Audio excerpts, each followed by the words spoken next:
Hello everyone, welcome to Namrata educates. आज हम लोग एमपी ग्रुप 2 सब ग्रुप 3 का 11वां मॉक टेस्ट सॉल्व करेंगे। काफ़ी सारे मॉक टेस्ट पीवाईक्यू सब सॉल्व करवा चुकी हूँ। आई बटन में लिंक आ रहा है प्लेलिस्ट का, तो जाकर देख सकते हो।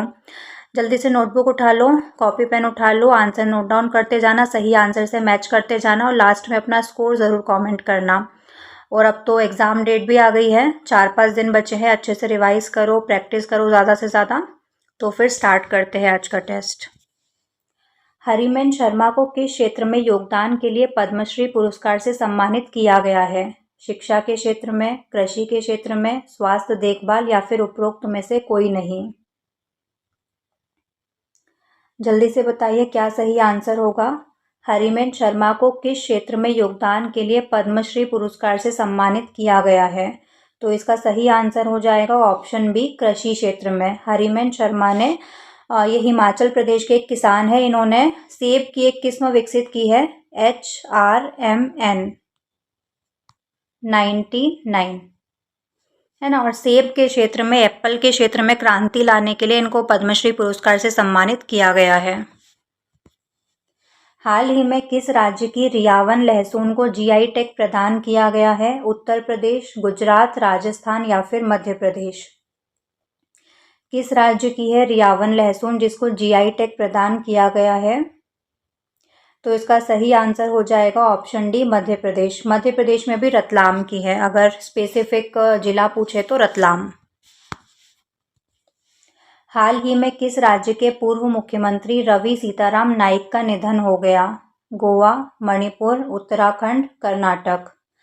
रवि सीताराम नाइक किस राज्य के पूर्व मुख्यमंत्री थे जिनका हाल ही में निधन हो गया? तो ऑप्शन ए इसका सही आंसर हो जाएगा। गोवा के पूर्व मुख्यमंत्री रह चुके थे। भारत में चीनी पटाखों की गैरकानूनी तस्करी रोकने के लिए कौन सा ऑपरेशन चलाया गया? Operation Mahadev, operation shield, operation iron sword या फिर ऑपरेशन फायर ट्रेल? तो इसका सही आंसर हो जाएगा option D, operation fire trail चलाया गया था। भारत में चीनी पटाखों की गैरकानूनी तस्करी को रोकने के लिए ऑपरेशन फायर ट्रेल चलाया गया था। भारतीय सेना द्वारा श्रीनगर में 3 आतंकवादियों को मार गिराया, इसे ऑपरेशन महादेव नाम दिया गया। भारतीय सरकार द्वारा पाकिस्तान की बॉर्डर से सटे हुए जितने भी भारतीय राज्य हैं उसमें नागरिकों की सुरक्षा के लिए एक मॉक ड्रिल करवाया गया था, ऑपरेशन शील्ड के नाम से। इसके अलावा ऑपरेशन आयरन स्वॉर्ड क्या है? तो इजराइल ने हमास के खिलाफ जो संघर्ष था उसको एक कोड नाम दिया था, iron sword. Next question, Asia की सबसे उम्रदराज हथीनी वत्सला का निधन मध्य प्रदेश के कौन से टाइगर रिजर्व में हो गया? पन्ना टाइगर रिजर्व, कान्हा, बांधवगढ़ या फिर रातापानी? तो ऑप्शन ए इसका सही आंसर हो जाएगा। एशिया की सबसे उम्रदराज हथीनी वत्सला थी, इसका निधन मध्य प्रदेश के पन्ना टाइगर रिजर्व में हो गया। Kanha tiger reserve, Kanha national park कहाँ पर है? मंडला में है। बांधवगढ़ कहाँ पर है? उमरिया में है। और रातापानी कहाँ पर है? रायसेन में है। परमार वंश का वो कौन सा शासक था जिसने राजधानी को उज्जैन से धार स्थानांतरित किया था? राजा भोज, उपेंद्र, वाकपति मुंज या फिर बैरी सिंह द्वितीय? तो ऑप्शन ए इसका सही आंसर हो जाएगा। राजा भोज ने अपनी राजधानी उज्जैन से धार स्थानांतरित की थी। परमार वंश का संस्थापक कौन था? उपेंद्र कृष्णराज। धार जिले में स्थित प्रसिद्ध बाघ की गुफाएं किस काल से संबंधित है? मौर्य काल से, गुप्त काल से, मुगल काल से या फिर चंदेल काल से? तो ऑप्शन बी इसका सही आंसर हो जाएगा। जो बाघ की गुफाएं हैं उनका संबंध गुप्त काल से है। जैन धर्म के प्रथम तीर्थंकर कौन थे? पार्श्वनाथ, ऋषभदेव, महावीर या फिर अरिष्टनेमी? तो ऑप्शन बी इसका सही आंसर हो जाएगा। ऋषभदेव, जिनको आदिनाथ भी कहा जाता है, जैन धर्म के प्रथम तीर्थंकर माने जाते हैं। पार्श्वनाथ 23वें तीर्थंकर है और महावीर स्वामी 24वें तीर्थंकर है। पार्श्वनाथ और महावीर स्वामी को ऐतिहासिक तीर्थंकर कहा जाता है क्योंकि इनके साक्ष्य मिलते हैं, इनके एविडेंस मिलते हैं। किस शासक ने आगरा शहर की स्थापना की थी? बहलोल लोदी, इब्राहिम लोदी, सिकंदर लोदी या फिर खिज्र खान? तो ऑप्शन सी इसका सही आंसर हो जाएगा। सिकंदर लोदी ने आगरा शहर की स्थापना की थी। साथ ही ये गुलरुखी नाम से कविताएं भी करता था। बहलोल लोदी लोदी वंश का संस्थापक था। लोदी वंश का अंतिम शासक कौन था? इब्राहिम लोदी, जिसको 1526 में बाबर ने पानीपत के पहले युद्ध में पराजित करके मुगल साम्राज्य की स्थापना की थी। 1905 में बंगाल का विभाजन किस ब्रिटिश वायसराय के शासनकाल में हुआ था? Lord Harding, Lord Curzon, Lord Minto या फिर लॉर्ड चेम्सफोर्ड? तो 1905 का बंगाल विभाजन लॉर्ड कर्जन के टाइम पर हुआ था, तो ऑप्शन बी इसका सही आंसर हो जाएगा। रीज़न इसने बताया था कि प्रशासन को अच्छे से चलाने के लिए बंगाल का विभाजन किया गया है, लेकिन जो भारत में राष्ट्रवादी गतिविधियां बढ़ रही थी उसको रोकने के लिए इसने बंगाल का विभाजन किया था। उसी टाइम पर जो भारतीय थे उन्होंने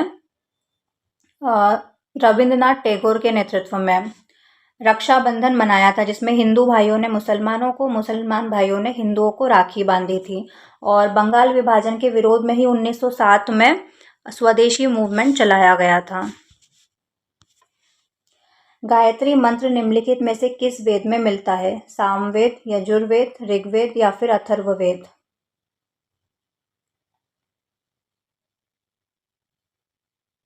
तो ऑप्शन सी इसका सही आंसर हो जाएगा। गायत्री मंत्र किस में मिलता है? ऋग्वेद में। ऋग्वेद में टोटल 10 मंडल है, जिसमें से तीसरे मंडल में विश्वामित्र द्वारा गायत्री मंत्र की रचना की गई थी, जो सूर्यदेव सवित्र को समर्पित है। निम्नलिखित में से कौन भारतीय रिजर्व बैंक की मौद्रिक नीति का हिस्सा नहीं है? रेपो रेट, नगद आरक्षित अनुपात, खुला बाजार परिचालन या फिर सरकारी खर्च? तो ऑप्शन डी इसका सही आंसर हो जाएगा। सरकारी खर्च जो है वो आरबीआई की मौद्रिक नीति का हिस्सा नहीं है। बाकी तीनों इसकी मौद्रिक नीति का हिस्सा है। रेपो रेट भी है, सीआरआर भी है, नगद आरक्षित अनुपात और खुला बाजार परिचालन भी आरबीआई की मौद्रिक नीति का हिस्सा है। सरकारी खर्च जो है वो फिस्कल पॉलिसी के अंतर्गत आता है, जिसको कौन मैनेज करता है? वित्त मंत्रालय, ना कि आरबीआई। मध्य प्रदेश में राज्य निर्वाचन आयुक्त की नियुक्ति कौन करता है? भारत के राष्ट्रपति, मुख्यमंत्री, राज्यपाल या फिर उच्च न्यायालय के मुख्य न्यायाधीश? तो ऑप्शन सी इसका सही आंसर हो जाएगा। राज्य निर्वाचन आयुक्त की नियुक्ति कौन करेगा? राज्यपाल। भारत के राष्ट्रपति की पॉकेट वीटो शक्ति का उपयोग किस लिए किया जाता है? विधेयक को पुनर्विचार के लिए, वापस करने के लिए, विधेयक को सीधे खारिज करने के लिए, किसी विधेयक को अनिश्चित काल के लिए लंबित करने के लिए या फिर धन विधेयक में संशोधन के लिए? तो ऑप्शन सी इसका सही आंसर हो जाएगा। किसी विधेयक को अनिश्चित काल के लिए लंबित रखने के लिए। मध्य प्रदेश के किस जिले को राज्य की ऊर्जा राजधानी के रूप में जाना जाता है? भोपाल, सिंगरौली, इंदौर या फिर जबलपुर?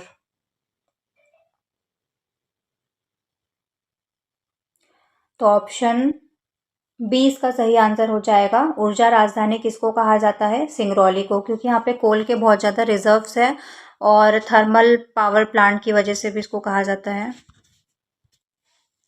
ओलंपिक पदक जीतने वाली पहली भारतीय महिला कौन थी? पीटी उषा, कर्णम मल्लेश्वरी, साइना नेहवाल या फिर मैरी कॉम? तो इसका सही आंसर हो जाएगा ऑप्शन बी, कर्णम मल्लेश्वरी, जो वेट लिफ्टिंग करती है और साल 2000 में इन्होंने सिडनी ओलंपिक में ब्रॉन्ज मेडल जीता था। बल का एसआई मात्रक क्या है? जूल, वॉट, न्यूटन या फिर पास्कल? तो ऑप्शन सी इसका सही आंसर हो जाएगा। बल का एसआई मात्रक क्या होता है? न्यूटन। जूल किसका एसआई मात्रक है? ऊर्जा का। वॉट किसका एसआई मात्रक है? शक्ति का। पास्कल किसका एसआई मात्रक है? दाब का।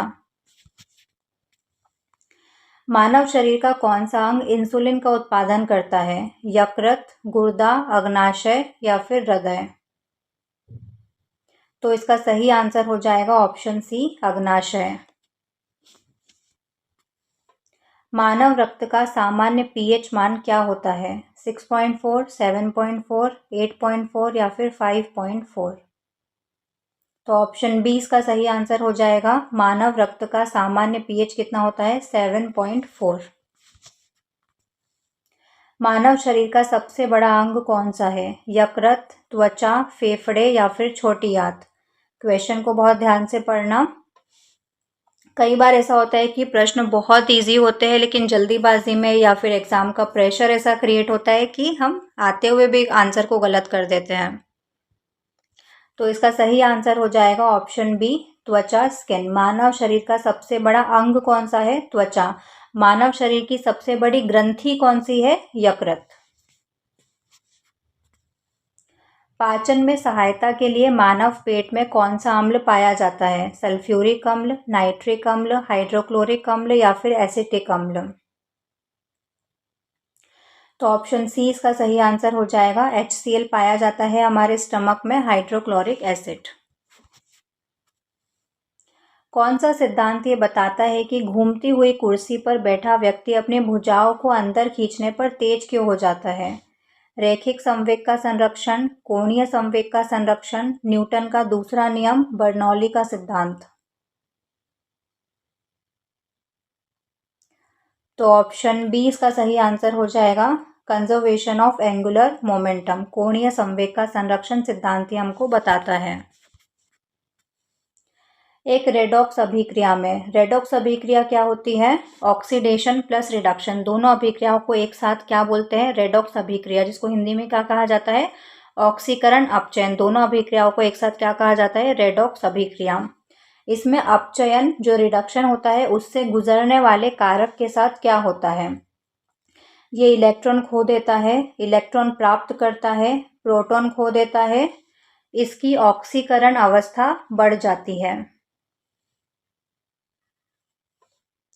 तो ऑप्शन बी इसका सही आंसर हो जाएगा। इट गेन्स इलेक्ट्रॉन, ये इलेक्ट्रॉन प्राप्त करता है। ब्लैक होल के चारों ओर उस सीमा को क्या कहते हैं जिसके आगे कुछ भी नहीं बच सकता? Event horizon, singularity, accretion disc या फिर श्वार्ट्ज़चिल्ड रेडियस?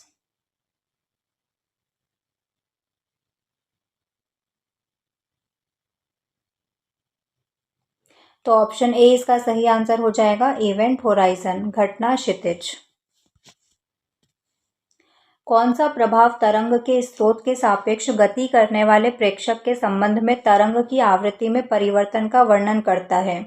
प्रकाश विद्युत प्रभाव, डॉपलर प्रभाव, कॉम्पटन प्रभाव या फिर टिंडल प्रभाव? तो ऑप्शन बी इसका सही आंसर हो जाएगा। डॉपलर प्रभाव। आपने पढ़ा होगा साउंड वाले चैप्टर में, ध्वनि वाले चैप्टर में, कि जैसे जैसे हम ध्वनि स्रोत के पास जाते हैं तो आवृत्ति बढ़ती है और उससे दूर जाते हैं तो आवृत्ति घटती है। एल्डिहाइड में उपस्थित क्रियात्मक समूह कौन सा है? OH, COOH, CHO या फिर CO? तो ऑप्शन सी इसका सही आंसर हो जाएगा। फलों के पकने के लिए मुख्य रूप से कौन सा पादप हार्मोन जिम्मेदार है? ऑक्सिन, जिब्रेलिन, एथिलिन या फिर साइटोकाइनिन? तो ऑप्शन सी एथिलिन इसका सही आंसर हो जाएगा। कौन सा नाइट्रोजन युक्त क्षार RNA में पाया जाता है लेकिन DNA में नहीं पाया जाता? एडेनिन, साइटोसिन, यूरेसिल या फिर थायमिन? तो ऑप्शन सी यूरेसिल इसका सही आंसर हो जाएगा, जो कि RNA में तो होता है लेकिन DNA में नहीं होता है। निम्नलिखित में से लुईस अम्ल की सही परिभाषा कौन सी है? वह पदार्थ जो प्रोटॉन दान करता है, वह पदार्थ जो इलेक्ट्रॉन युग्म स्वीकार करता है, वह पदार्थ जो पानी में OH नेगेटिव आयन उत्पन्न करता है, या फिर वह पदार्थ जो इलेक्ट्रॉन युग्म दान करता है?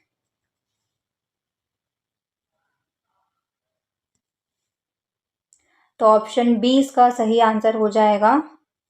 वह पदार्थ जो इलेक्ट्रॉन युग्म स्वीकार करता है। किस विटामिन को कोबालमिन के रूप में भी जाना जाता है और ये लाल रक्त कोशिकाओं के निर्माण के लिए आवश्यक है? Vitamin B6, vitamin B12, vitamin के या फिर विटामिन डी? तो ऑप्शन बी इसका सही आंसर हो जाएगा, विटामिन B12।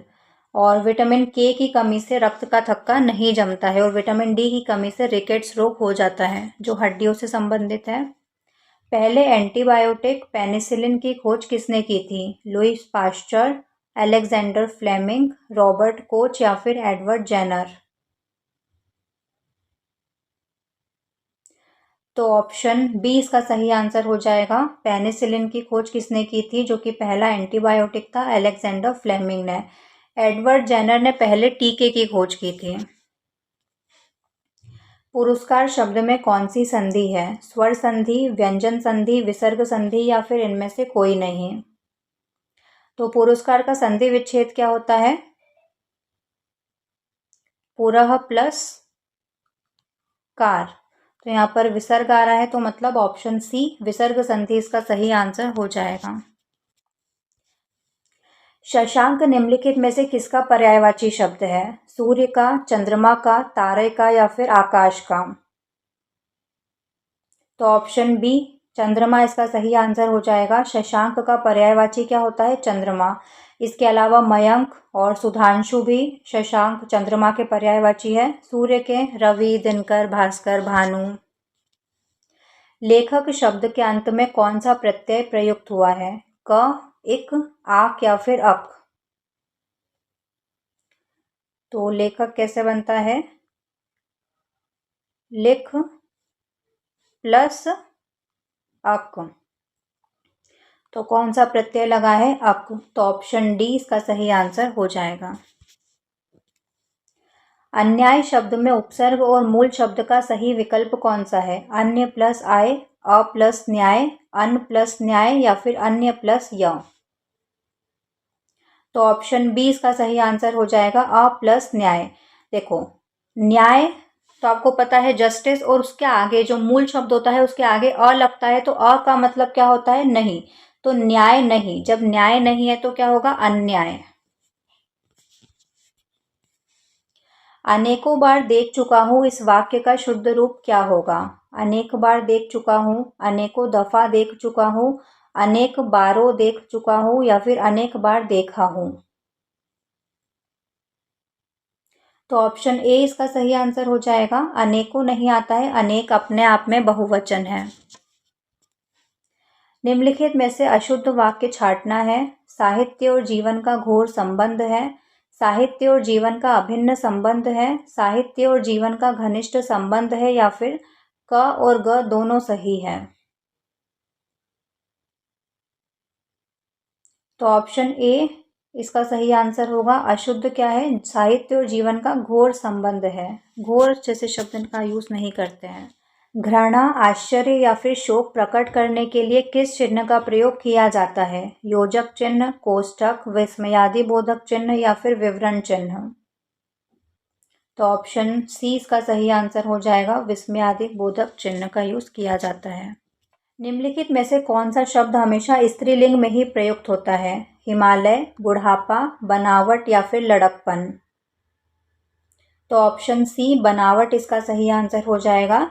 जिन भी शब्दों के आखिरी में वट आता है वो हमेशा स्त्रीलिंग में ही प्रयुक्त होते हैं। जैसे कि बनावट के लिए हम क्या बोलते हैं? बनावट अच्छी है, बनावट अच्छा है नहीं बोलते हैं, अच्छी है, स्त्रीलिंग में ही प्रयुक्त होता है। लिखावट अच्छी है, सजावट अच्छी है। अली और अली शब्द युग्म का सही अर्थ क्या है? सखी और भौरा, भौरा और सखी, कली और फूल, जल और थल। इस अली का मतलब क्या होता है? जिसमें ल में छोटी ई की मात्रा लगी है, और इस अली का मतलब क्या होगा? जिसके ल में बड़ी ई की मात्रा लगी है। तो ऑप्शन बी इसका सही आंसर हो जाएगा। इस अली का मतलब होता है भौरा, और बड़ी ई की मात्रा वाले अली का मतलब होता है सखी। वीर रस की कविताओं में मुख्य रूप से कौन सा काव्य गुण पाया जाता है? माधुर्य, प्रसाद, औजगुण या फिर इनमें से कोई नहीं। तो ऑप्शन सी ओजगुण इसका सही आंसर हो जाएगा। वीर रस की कविताओं में ओजगुण पाया जाता है। सजावट शब्द में कौन सा प्रत्यय प्रयुक्त हुआ है? वट, आवट, आहट या फिर टा। तो ऑप्शन बी इसका सही आंसर हो जाएगा। आवट प्रत्यय लगा हुआ है सजावट में।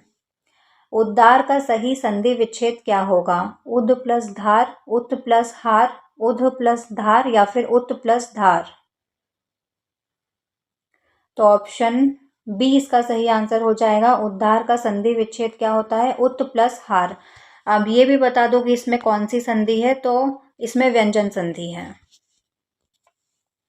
गंगा गए गंगादास, जमुना गए जमुना दास, इस लोकोक्ति का सही अर्थ क्या है? गंगा और जमुना की यात्रा करना, अवसरवादी होना, महान भक्त होना या फिर पुण्य कमाना। तो ऑप्शन बी इसका सही आंसर हो जाएगा, अवसरवादी होना। ऐसे लोग जिनके कोई प्रिंसिपल्स, कोई सिद्धांत होते ही नहीं है, अवसर का लाभ देखकर जहां पर भी फायदा मिल रहा है उस ओर चले जाते हैं। कौन सा नेटवर्क किसी छोटे क्षेत्र जैसे घर या कार्यालय में कंप्यूटरों को जोड़ता है? वैन, लैन, मैन या फिर वीपीएन। सबके फुल फॉर्म भी लिखे हुए हैं, फुल फॉर्म से भी क्वेश्चंस आते हैं। तो ऑप्शन बी लैन इसका सही आंसर हो जाएगा। छोटे से क्षेत्र, घर या ऑफिस में, एक बिल्डिंग में कौन सा यूज होता है? Local area network.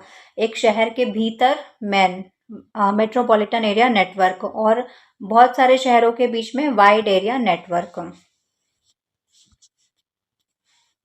यूएसबी का पूर्ण रूप क्या है? यूएसबी का फुल फॉर्म बताना है। यूनिवर्सल सीरियल बस, यूनाइटेड सीरियल बस, यूनिवर्सल सिस्टम बस या फिर यूनिक सीरियल बस।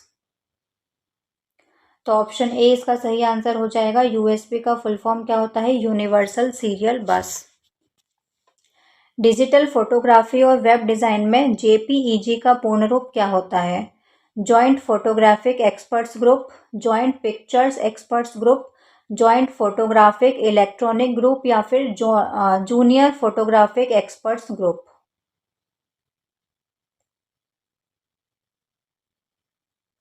तो ऑप्शन ए इसका सही आंसर हो जाएगा, जॉइंट फोटोग्राफिक एक्सपर्ट्स ग्रुप।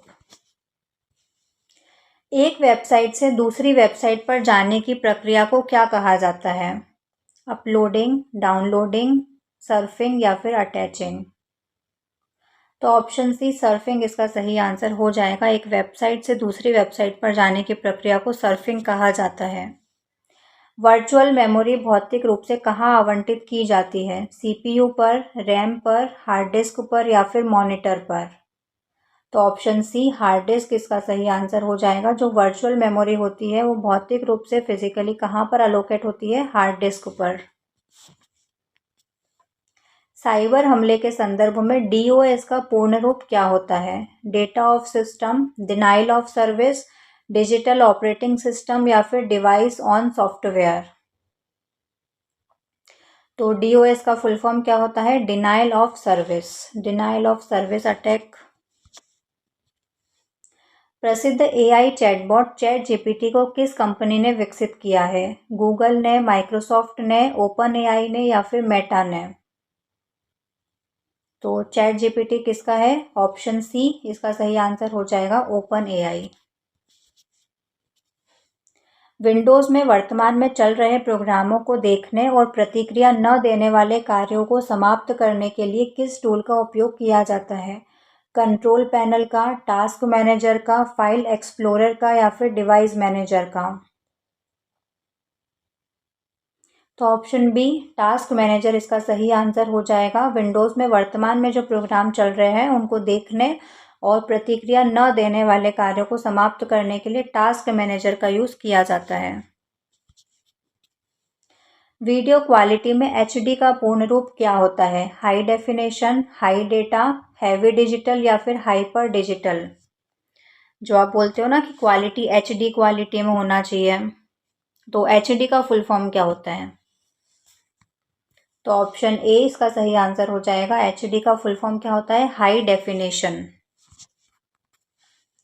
निम्नलिखित में से कौन सा कंप्रेस्ड ऑडियो फाइलों के लिए एक सामान्य फॉर्मेट है? जेपीईजी, एमपी3, एमपीईजी या फिर जीआईएफ। तो ऑडियो के लिए कौन सा होता है? एमपी3। ऑप्शन बी इसका सही आंसर हो जाएगा। इंटरनेट पर चलती फिरती छवियों, जो मूविंग इमेजेस होती है, उसके संदर्भ में जीआईएफ का पूर्ण रूप क्या होता है? जीआईएफ का फुल फॉर्म बताना है। Graphics information format, graphics interchange format, global image format या फिर ग्राफिक इंडेक्स फाइल। तो ऑप्शन बी इसका सही आंसर हो जाएगा, ग्राफिक्स इंटरचेंज फॉर्मेट। जीआईएफ का फुल फॉर्म क्या होता है? Graphics interchange format. इनमें से किसका उपयोग वीडियो कंटेंट बनाने या एडिट करने के लिए किया जाता है? Adobe Premiere Pro, MS Word, Google Chrome या फिर नॉर्टन एंटीवायरस। तो बहुत ही इजी है, ऑप्शन ए इसका सही आंसर हो जाएगा, एडोब प्रीमियर प्रो। कंप्यूटर शुरू होने पर चलने वाली डायग्नोस्टिक प्रक्रिया पोस्ट का पूर्ण रूप क्या होता है? पीओएसटी का फुल फॉर्म बताना है। Power on system test, power on self test, program on self test या फिर पावर ऑफ सेल्फ टेस्ट। तो ऑप्शन बी इसका सही आंसर हो जाएगा, power on self test. Motherboard पर वह छोटी बैटरी कौन सी है जो सिस्टम के समय और तारीख को अपडेट रखती है? CMOS battery, lithium battery, power battery या फिर बायोस बैटरी। तो ऑप्शन ए इसका सही आंसर हो जाएगा, सीमोस बैटरी वो बैटरी होती है जो सिस्टम के समय और तारीख को अपडेट रखती है। यदि प्लस का अर्थ डिवाइड, माइनस का अर्थ मल्टीप्लाई, डिवाइड का अर्थ प्लस, मल्टीप्लाई का अर्थ माइनस है तो इसका मान क्या होगा? तो 36 प्लस का अर्थ क्या है? डिवाइड 6, माइनस का अर्थ मल्टीप्लाई 3, मल्टीप्लाई का अर्थ -5 और डिवाइड का अर्थ है +3। बोर्ड मास आपको आता होगा, इसको डिवाइड करेंगे तो 6 6 36 मल्टीप्लाई 3 -5 +3, 6 3 18, 18 में से 5 जाएगा तो कितना बचेगा? 13, 13 + 3 16। ऑप्शन बी इसका सही आंसर हो जाएगा 16। आप भी पॉज करके सॉल्व कर सकते हो। निम्नलिखित 4 अक्षर समूहों में से 3 एक निश्चित तरीके से समान है और एक भिन्न है, तो जो अलग है उसको चुनना है। इन चारों में से कौन सा अलग है? तो सबसे पहले लेटर्स की पोजीशन लिख लो। तो एम 13वें नंबर पर आता है, जेड 26 नंबर पर, एल 12 नंबर पर और वाई 25 नंबर पर। ठीक है। के 11वें नंबर पर, एक्स 24वें नंबर पर, जे 10वें नंबर पर और डब्ल्यू 23वें पर, जी 7वें पर, ई 5, एस 19वें नंबर पर आता है और ओ 15वें नंबर पर आता है, आई 9वें नंबर पर आता है, वी 22वें नंबर पर आता है, एच 8वें नंबर पर आता है और यू 21वें नंबर पर आता है। ठीक है। तो चारों में से कौन सा अलग है ये बताना है। इसमें 13 है, 11 है, 7 9 और 7। ठीक है। 26 24 5 22। तो ऑप्शन सी इसका सही आंसर हो जाएगा, क्योंकि ये वाला अलग है बिल्कुल। देखो यहाँ पे 2 2 कम हो रहा है, 13 है, 11 है, 9 है, 26 24 22, 12 10 8, 25 23 21 और ये पूरा अलग है। तो ऑप्शन सी इसका सही आंसर हो जाएगा। डी के एफ एम संबंधित है एफ आई एच के से, उसी तरह B L G P in चारों में से किससे संबंधित है? तो लेटर की पोजीशन लिखो। यहाँ पर लिखते हैं डी के एफ एम की, तो डी 4थे नंबर पर, के 11वें नंबर पर, एफ 6ठे नंबर पर और एम 13वें नंबर पर। एफ 6ठे नंबर पर, आई 9वें नंबर पर, एच 8वें नंबर पर और के 11वें नंबर पर। ठीक है। अब बी एल जी पी का लिख लेते हैं। बी दूसरे नंबर पर, एल 12वें नंबर पर, जी 7th नंबर पर और पी 16वें नंबर पर। तो यहाँ पर +2 हुआ, -2, +2 -2। अच्छा, +2 -2 +2 -2। तो +2 होगा तो 4, -2 होगा तो 10, +2 होगा तो 9 और -2 होगा तो 14। चौथे नंबर पर डी आता है, तो डी आएगा। 10वें नंबर पर जे आता है, तो डी जे। 9वें नंबर पर आई आता है और 14वें नंबर पर एन आता है, तो डी जे आई एन इसका सही आंसर हो जाएगा। ऑप्शन डी इसका सही आंसर हो जाएगा। पी क्यू का पिता है और आर एस का पुत्र है। टी पी का भाई है, क्यू आर की बहन है। एस टी से किस प्रकार से संबंधित है? जीजा है, बेटी है, भाभी है या भाई है? तो देखो, पी क्यू का पिता है, जो पी है वो पिता है क्यू का जेंडर अभी हमको नहीं पता है। आर एस का पुत्र है, ठीक है, इसको रहने दो अभी। टी जो है वो पी का भाई है, तो ये पी का भाई बना दिया हमने टी। क्यू आर की बहन है, तो क्यू मतलब लड़की हो गई, जो कि आर की बहन है, मतलब आर इसका भी बेटा बेटी कुछ भी हो सकती है। और जो आर है वो पुत्र है एस का। अच्छा, आर पुत्र है एस का, मतलब एस वाइफ हो गई पी की। तो एस टी से किस प्रकार संबंधित है? तो पी की वाइफ है और ये पी का भाई है टी, तो भाई भाभी हो गई उसकी। तो ऑप्शन सी इसका सही आंसर हो जाएगा। विषम युग्म की पहचान करनी है, कौन सा अलग है? अच्छा, कंट्री है और उसकी करेंसी है। बांग्लादेश की टका, दक्षिण कोरिया की रुपया, रूस की रूबल और मलेशिया की रिंगिट। चारों में से कौन सा एक विषम है, अलग है? तो ऑप्शन बी इसका सही आंसर हो जाएगा। दक्षिण कोरिया की करेंसी रुपया नहीं है, बांग्लादेश की टका है, रशियन रूबल और मलेशिया की रिंगिट। 29 जैसे संबंधित है 13 से, 37 किससे संबंधित होगा? 15, 21, 17 या फिर 14?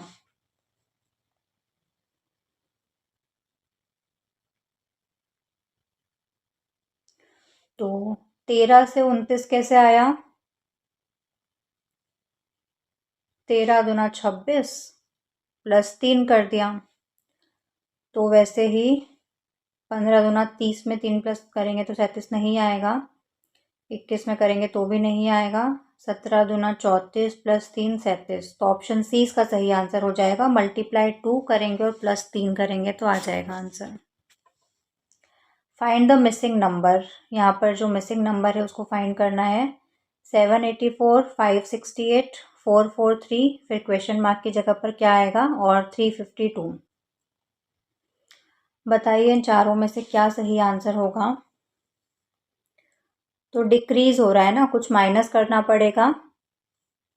784 में क्या माइनस करे कि 568 आ जाए? 6, 1, 216, मतलब 784 में से 216 को माइनस किया तो 568 आ गया, जो कि 216 क्या है, 6 का क्यूब है। 568 में क्या माइनस करे कि 443 आ जाए? 5, 2, 1, 125, जो कि 5 का क्यूब है। तो अब इसमें से 4 का क्यूब मतलब 64, 64 को माइनस कर देंगे। 443 में से 64 को माइनस करेंगे तो कितना आएगा? 379। ऑप्शन डी इसका सही आंसर हो जाएगा, 379। दिए गए विकल्पों में से वो शब्द चुनना है जो दिए गए शब्द के अक्षरों से नहीं बनाया जा सकता।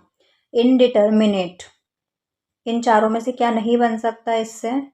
डिटरमाइन, रेटिन्यू, रिमाइंड या फिर रेटिना। तो ऑप्शन बी इसका सही आंसर हो जाएगा, क्योंकि यू नहीं आ रहा है ना इसमें।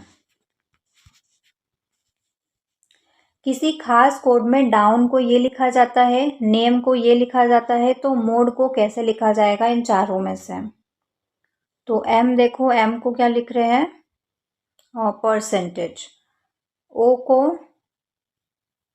@ डी को 5 और ई को 3, तो %@53। ऑप्शन में परसेंट, ऑप्शन डी इसका सही आंसर हो जाएगा, %@5 और 3। हाँ,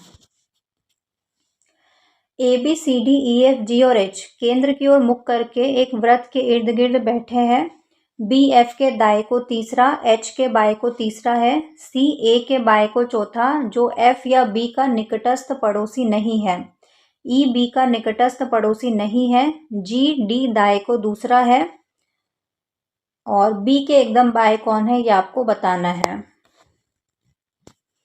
देखो 8 लोग हैं,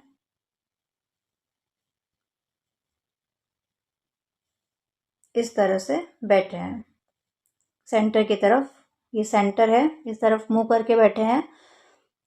जो बी है वो एफ के दाएं को तीसरा,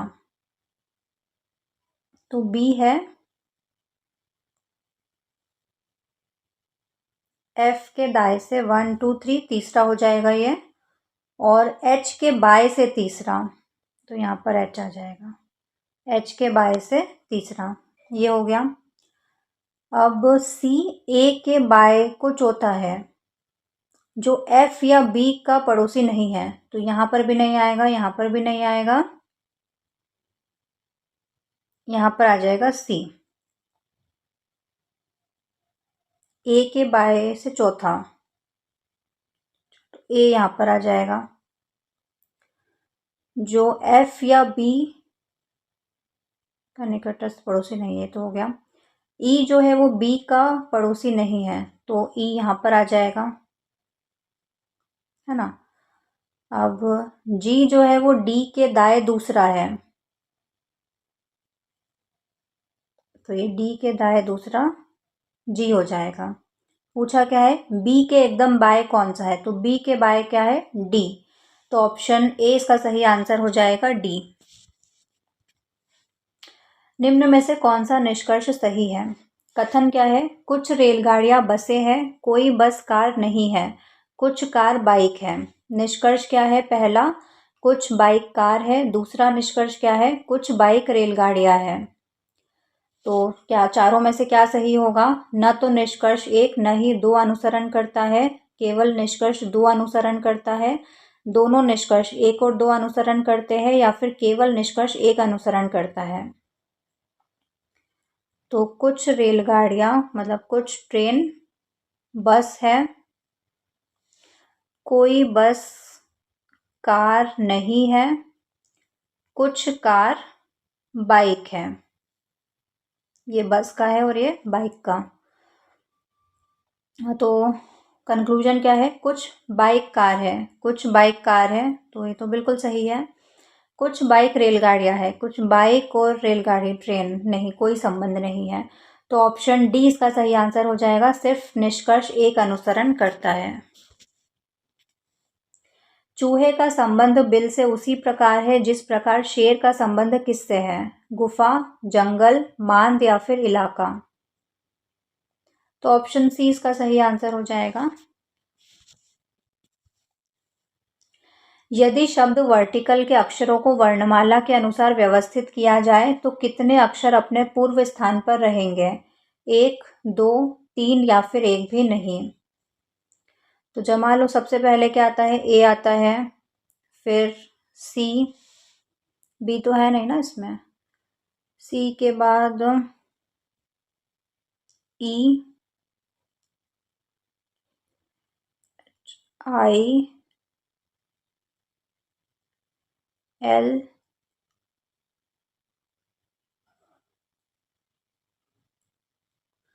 आर, टी और फिर वी।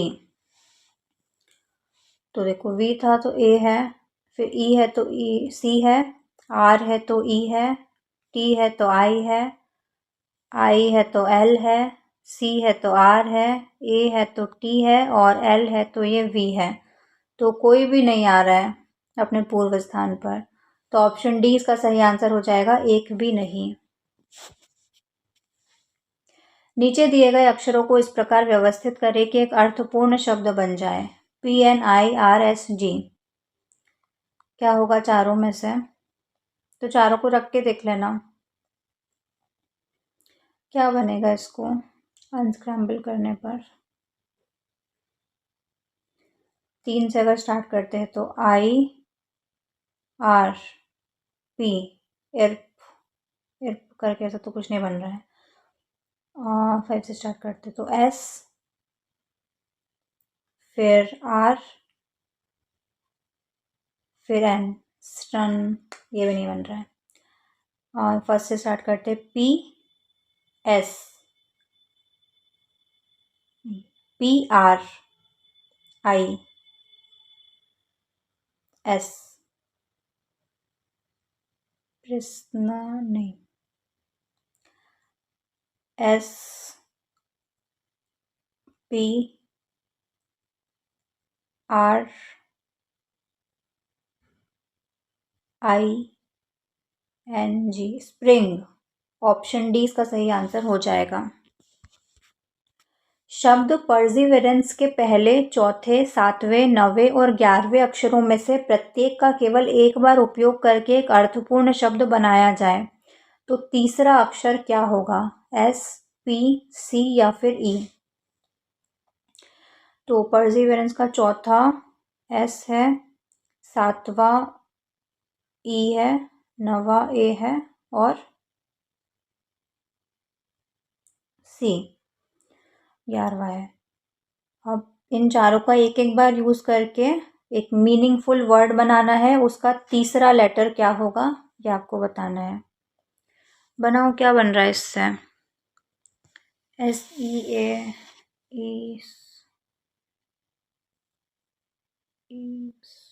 नहीं,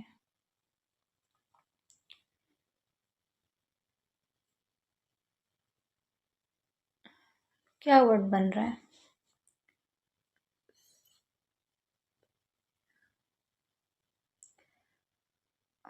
केस, CASE है ना? चेक करना है इसको एक बार। वैसे तो केस बन रहा है, तो तीसरा S है, तो ऑप्शन ए इसका करेक्ट आंसर हो जाएगा। एक बार और देखना, आप भी, कोई और वर्ड भी बन सकता है शायद इससे। विच of the following words is spelled correctly? किसकी स्पेलिंग बिल्कुल सही है? इन चारों में से एक्नॉलेजमेंट की सही स्पेलिंग क्या होती है?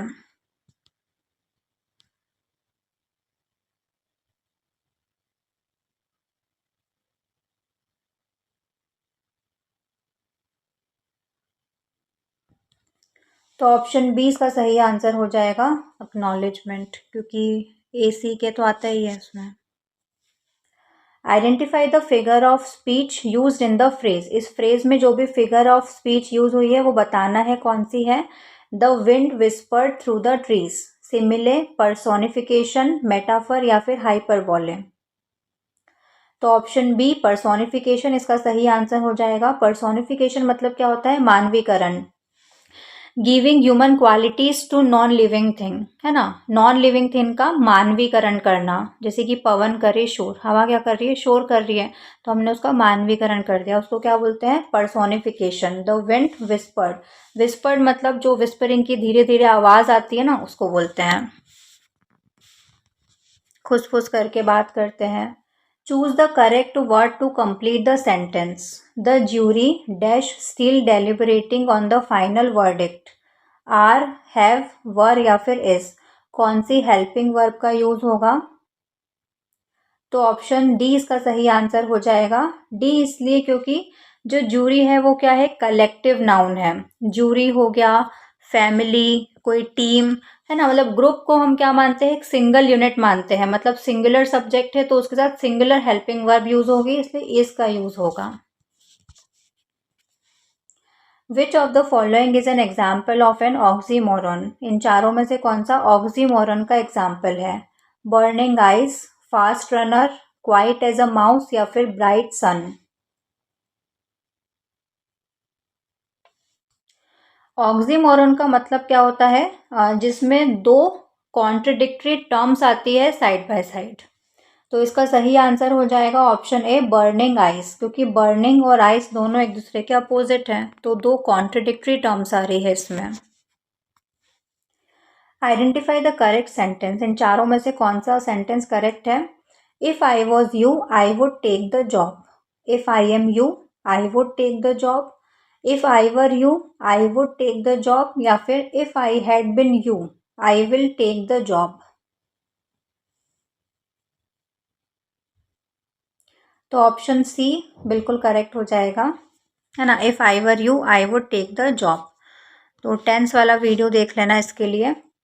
What does the prefix bene mean in words like beneficial और बेनेवोलेंट में जो आगे प्रीफिक्स लगा हुआ है बेने, इसका मतलब क्या होता है? अगेंस्ट, स्मॉल, गुड या फिर many.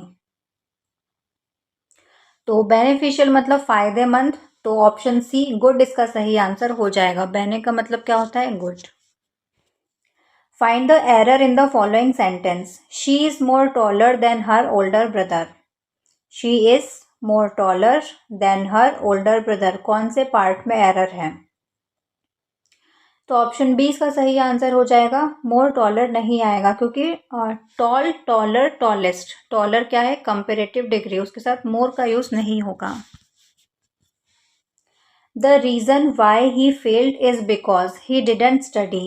The reason why he failed is because या फिर ही डिडंट स्टडी, कौन से पार्ट में एरर है? तो ऑप्शन सी इसका सही आंसर हो जाएगा, इज बिकॉज, क्योंकि रीजन अपने आप में कॉज हो गया तो बिकॉज लिखने की जरूरत नहीं है। इनडायरेक्ट में कन्वर्ट करना है इसको। She said to me open the window, चारों में से क्या सही होगा? She said to me to open the window, she asked me that I should open the window, she told me for opening the window या फिर she requested, ordered me to open the window. तो option D इसका सही answer हो जाएगा, she requested या ordered me to open the window. Indirect में change करना है। They said we have won the match, चारों में से क्या सही इनडायरेक्ट फॉर्म होगा इसका? They exclaimed with joy that they had won the match, they said that they have won the match, they exclaimed that we had won the match या फिर they shouted that they won the match. तो option A इसका सही answer हो जाएगा। They exclaimed with joy that they had won the match. सिनोनियम बताना है prudent का। समानार्थी शब्द क्या होगा प्रूडेंट का? केयरलेस, वाइस, रेकलेस या फिर इम्पल्सिव। तो ऑप्शन बी इसका सही आंसर हो जाएगा, प्रूडेंट मतलब वाइस। एंटोनियम बताना है फ्रेजाइल का। अपोजिट वर्ड, विलोम शब्द क्या होगा फ्रेजाइल का? डेलिकेट, वीक, रॉबस्ट या फिर ब्रिटल। तो फ्रेजाइल का मतलब क्या होता है? इजीली ब्रोकन या फिर डैमेज्ड, तो इसका अपोजिट हो जाएगा ऑप्शन सी रॉबस्ट। रॉबस्ट मतलब strong, healthy, unlikely to broken या break, unlikely to break. Which of this word is spelled incorrectly, इन चारों में से किसकी स्पेलिंग गलत है? क्वेश्चनेयर, रिदम, हेराकी या फिर मिलेनियम। तो ऑप्शन सी इसका सही आंसर हो जाएगा क्योंकि हेरारकी होता है, RAR आएगा यहाँ पर। अपोजिट बताना है ऑब्सोलीट का। एंशियंट, कंटेम्प्रेरी, एक्सटेंट या फिर रिडंडेंट। तो ऑब्सोलीट मतलब क्या होता है? आउटडेटेड, और इसका अपोजिट हो जाएगा option B contemporary. Choose the correct one word substitution for, क्या कहेंगे उसको? A person who hates mankind, जो नफरत करता है, हेट करता है। फिलेंथ्रोपिस्ट, मिसएंथ्रोप, ऑप्टिमिस्ट या फिर मिसोजिनिस्ट। तो ऑप्शन बी इसका सही आंसर हो जाएगा। मिसएंथ्रोप कहते हैं a person who hates mankind, इसका अपोजिट क्या होता है? Philanthropist, a person who cares mankind और हेल्प। और मिसोजिनिस्ट मतलब क्या होता है? A person who hates women, जो कि विमेन्स, औरतों से नफरत करता है, हेट करता है उनको। विच of the following is a prime number, इनमें से कौन सा प्राइम नंबर है या अभाज्य संख्या है? 15, 21, 27 या फिर 31। तो अभाज्य संख्या या प्राइम नंबर होता क्या है? जो एक की टेबल में या खुद की टेबल में आता है और किसी पहाड़े में, किसी टेबल में नहीं आता है। अब जैसे कि 15 है तो 15 तो एक की टेबल में भी आता है, खुद की टेबल में तो आएगा ही, साथ ही 3 की टेबल में भी आता है, 5 की टेबल में भी आता है, तो एक से ज़्यादा टेबल में आ गया, मतलब ये प्राइम नंबर नहीं है। 21 भी 7 की टेबल में भी आता है, 3 की टेबल में भी आता है, 27 भी 9 की टेबल में, 3 की टेबल में। अब जो 31 है वो सिर्फ 1 की टेबल में आता है और खुद की टेबल में ही आता है, बाकी किसी और टेबल्स में नहीं आता है। तो ऑप्शन डी इसका करेक्ट आंसर हो जाएगा। प्राइम नंबर क्या है? 31। 5 छात्रों का औसत वजन 50 किलोग्राम है। यदि 62 किलोग्राम वजन वाला एक नया छात्र समूह में शामिल होता है तो नया औसत वजन क्या हो जाएगा? 51 किलोग्राम, 52 किलोग्राम, 54 किलोग्राम या फिर 56 किलोग्राम। तो 5 छात्रों का औसत वजन 50 किलोग्राम है, तो 5 छात्रों का टोटल वजन कितना हो जाएगा? 5 इंटू 50, 5 5 25, तो 250। तो ये जो 5 छात्र हैं इनका टोटल वजन कितना है? 250 किलो हो गया। अब 250 में 62 किलो का एक व्यक्ति भी आके जुड़ गया, तो अब टोटल वजन कितना हो गया? 6 लोगों का 312 किलो। ठीक है, अब 312 टोटल वजन है, उसमें से टोटल लोग कितने हैं? 6। इसको डिवाइड कर देंगे तो 6 लोगों का औसत वजन आ जाएगा। करो डिवाइड, 6 पंजे 30, 6 दूनी 12। तो ऑप्शन बी 52 kg इसका सही आंसर हो जाएगा। 12 सेंटीमीटर आधार और 7 सेंटीमीटर ऊंचाई वाले त्रिभुज का क्षेत्रफल आपको ज्ञात करना है। 42 centimetre square, 84 centimetre square, 19 centimetre square या फिर 50 सेंटीमीटर स्क्वायर। तो फॉर्मूला अगर आपको पता होगा तो आसानी से हो जाएगा। त्रिभुज का क्षेत्रफल कैसे निकालते हैं? Half into base into height. Half into base क्या है, मतलब आधार क्या है? 12, और ऊंचाई क्या है? 7। कटेगा तो नहीं, कट जाएगा। 2 छंग 12, 6 7 42। तो ऑप्शन ए इसका करेक्ट आंसर हो जाएगा, 42 सेंटीमीटर स्क्वायर। 800 रुपये की राशि किस साधारण ब्याज की वार्षिक दर से 2 वर्ष में 1000 रुपये हो जाएगी? 10%, 12.5%, 15% या फिर 20%। तो प्रिंसिपल अमाउंट कितना है? 800 रुपये। टाइम कितना है? 2 साल। और अमाउंट कितना है? 1000 रुपये। अब रेट परसेंट आपको निकालना है। तो इंटरेस्ट क्या होता है? सिंपल इंटरेस्ट कैसे निकालते हैं? अमाउंट में से प्रिंसिपल को माइनस कर दो। अमाउंट कितना है? 1000, उसमें से प्रिंसिपल 800 रुपये को माइनस कर देंगे तो इंटरेस्ट कितना आ जाएगा? 200 रुपये का। अब फॉर्मूला क्या होता है इंटरेस्ट का? तो इंटरेस्ट रखा इक्वल में P into R into T upon 100। Principal amount कितना है? 800 इंटू रेट तो हमको निकालना है, टाइम कितना है? 2 साल, अपॉन में 100। 2 0 से 2 0 कैंसल, ये 8 दूनी 16 और ये 200 से जाके इधर डिवाइड हो जाएगा 16, तो कितना आएगा? 16, 32 पॉइंट आया और 5। ऑप्शन बी इसका करेक्ट आंसर हो जाएगा, 12.5%। ए एक घड़ी बी को 20% लाभ पर बेचता है, बी इसे सी को 10% हानि पर बेचता है। यदि सी इसके लिए 2160 रुपये का भुगतान करता है तो ए ने घड़ी किस कीमत पर खरीदी थी? 1800 रुपये में, 2000 रुपये में, 2100 रुपये में या फिर 2500 रुपये में। करो सॉल्व।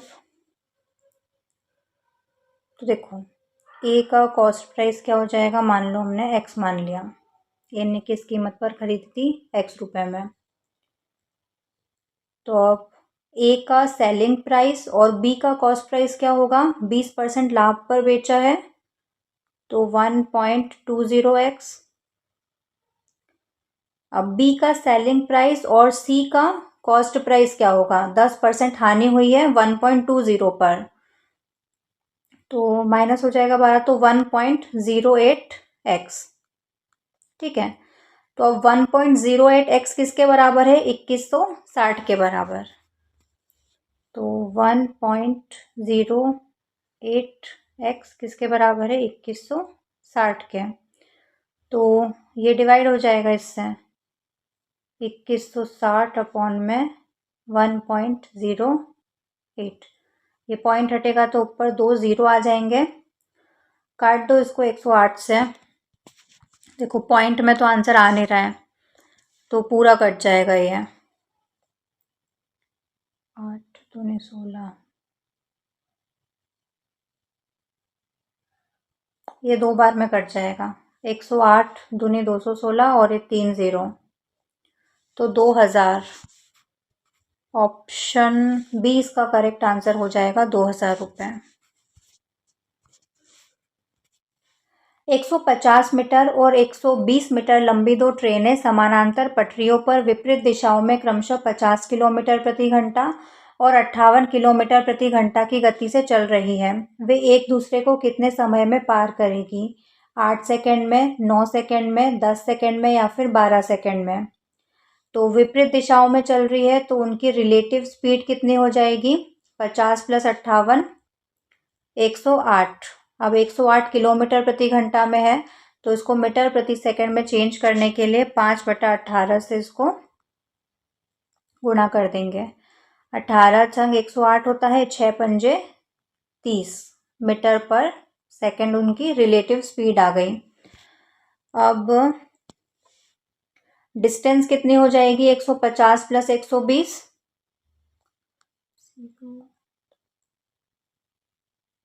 270। ठीक है, टाइम निकालना है। टाइम क्या होता है? डिस्टेंस अपॉन में स्पीड। स्पीड कितनी है? 30। 3 27 9, तो ऑप्शन बी 9 सेकेंड इसका सही आंसर हो जाएगा। 240 मीटर लंबी एक ट्रेन एक खंबे को 24 सेकंड में पार करती है। 650 मीटर लंबे प्लेटफॉर्म को पार करने में उसको कितना समय लगेगा? 65 सेकेंड, 74 सेकेंड्स, 89 सेकेंड्स या फिर 100 सेकेंड्स?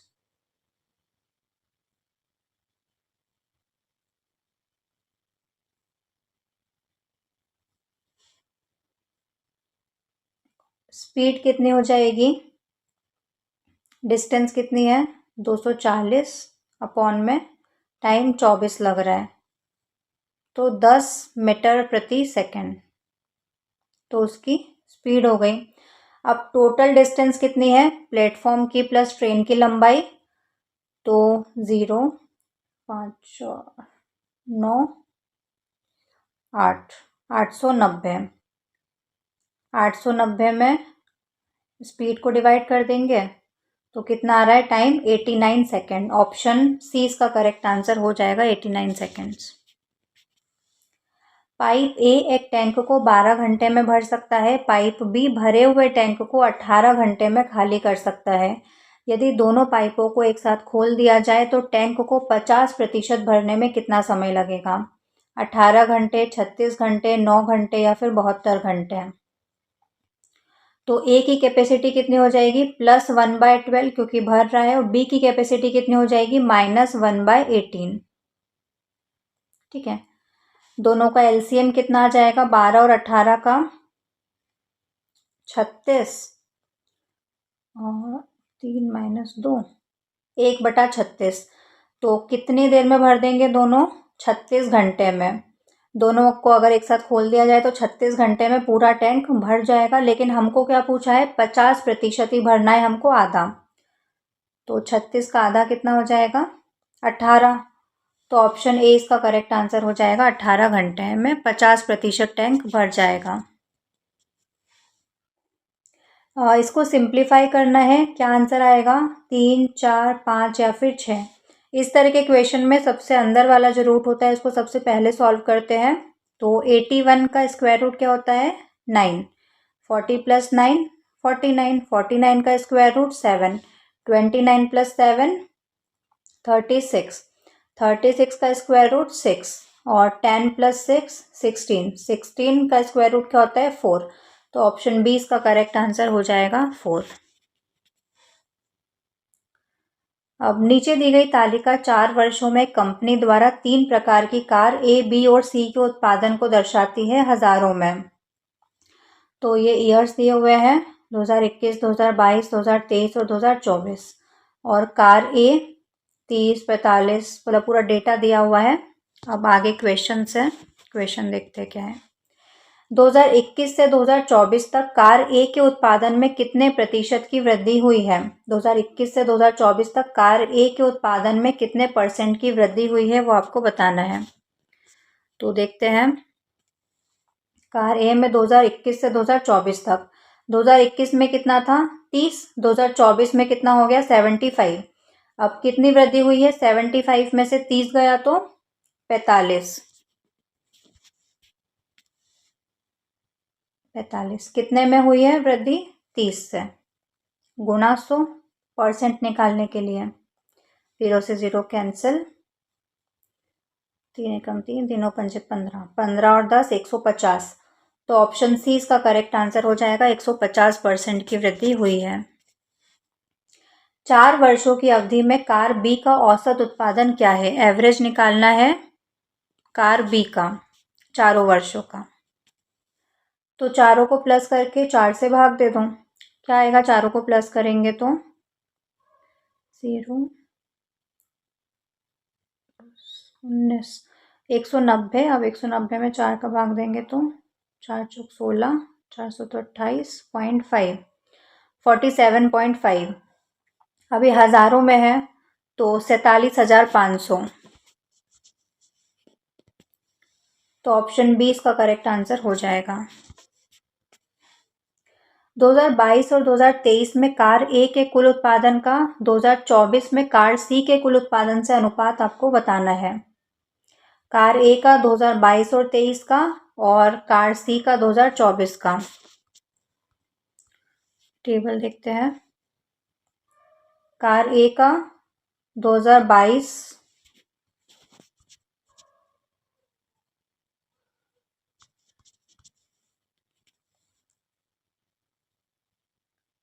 कार ए का 2022-23 का 45 और 60 है।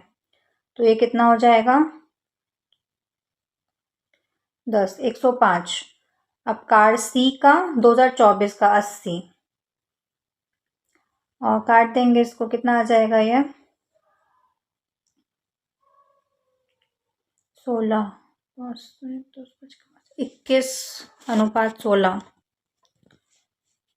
तो ऑप्शन ए इसका करेक्ट आंसर हो जाएगा। तो ये आपके 100 क्वेश्चंस कंप्लीट हो गए हैं। आज का मॉक टेस्ट कंप्लीट हो गया है। जो भी आपका स्कोर रहा हो ज़रूर कमेंट करना, और कोई डाउट है तो वो भी कमेंट्स में पूछ सकते हो। इसका पीडीएफ आपको टेलीग्राम चैनल पर मिल जाएगा। टेलीग्राम चैनल का लिंक आपको डिस्क्रिप्शन बॉक्स में मिल जाएगा। वीडियो को ज़्यादा से ज़्यादा शेयर करना, चैनल को सब्सक्राइब करना, बेल आइकन ज़रूर प्रेस कर लेना, क्योंकि अब रेगुलर 4-5 दिन बचे हैं तो रेगुलर मॉक टेस्ट लेकर आऊँगी, तो इसकी प्रैक्टिस ज़रूर करना। प्रैक्टिस करो, ज़्यादा से ज़्यादा रिवीजन करो लास्ट टाइम पर, है ना। और स्क्रीन पर देखो एमपी ग्रुप 2 सब ग्रुप 3 की प्लेलिस्ट शो हो रही है, तो वहाँ जाकर भी और प्रैक्टिस कर सकते हो। एक बार और सारे वीडियोस देख लेना, मॉक टेस्ट फटाफट से पीवाईक्यू के वीडियोस देख लेना, तो प्रैक्टिस हो जाएगी। पीडीएफ पढ़ लेना, टेलीग्राम चैनल पर जो पीडीएफ डाल रखी है उससे प्रैक्टिस कर लेना। तो आज के लिए बस इतना ही। हम मिलते हैं नेक्स्ट वीडियो में। जय हिंद।